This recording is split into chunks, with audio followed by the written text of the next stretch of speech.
ଜୟ ଜଗନ୍ନାଥ ଭାଇମାନେ। ନୂଆ ବର୍ଷର ଅନେକ ଅନେକ ଶୁଭକାମନା ଶୁଭେଚ୍ଛା ଆଉ ଭଲ ପାଇବା ସହ ଆରମ୍ଭ କରୁଛି ମୋର ନୂଆ ବ୍ଲଗ୍। ଆପଣମାନଙ୍କୁ ବହୁତ ସ୍ୱାଗତ ଆଉ ଆରମ୍ଭ କରୁଛି ଭାଇ ସେଇ ପ୍ରଭୁଙ୍କର ବାଣୀରୁ କରି କରାଉ ଥାଏ ମୁହିଁ ମୋ ବିନୁ ଅନ୍ୟ ଗତି ନାହିଁ। ଯାହା କରୁଛନ୍ତି ପ୍ରଭୁ କରୁଛନ୍ତି, କିନ୍ତୁ ଆମେ ମଣିଷ ଏ ଭୂଇଁ ଉପରେ ଆମେ ମନେ ମନେ କିଛି ଟଙ୍କା ଆସିଗଲା କିମ୍ବା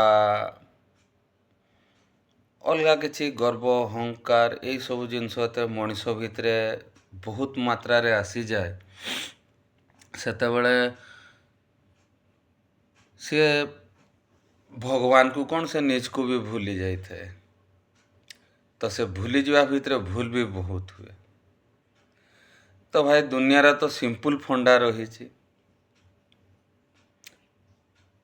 ପରେ ଜାଣିଲି ଅବଶ୍ୟ, ଆଗରୁ ତ ମୋ ରୁଲ୍ ଥିଲା ଭାଇ, ସମସ୍ତଙ୍କ ସାଙ୍ଗରେ ମନ ଖୋଲିକି ମିଶୁଥିଲି। ମୁଁ ଯାହା ଥାଏ ଅନ୍ତରରୁ ମିଶୁଥିଲି। ଆଉ ଗୋଟେ କଥା ବି ଜାଣିଥିଲି, ଆଜି ସେମାନେ ଅଛନ୍ତି କାଲି ନଥିବେ, କାରଣ ପରିବର୍ତ୍ତନଶୀଳ। କିନ୍ତୁ ମିଶିବା ଭିତରେ ମୁଁ ଖାଲି ଗୋଟେ ହିଁ କଥା କହୁଥିଲି, ଭାଇ ଯେତେବେଳେ ଯିବି ନା 2 ଠୋପା ଲୁହ ଦେବ। କିନ୍ତୁ ସର୍ବଶେଷରେ ଜାଣିଲି ଭାଇ ସବୁ ମୋହମାୟା।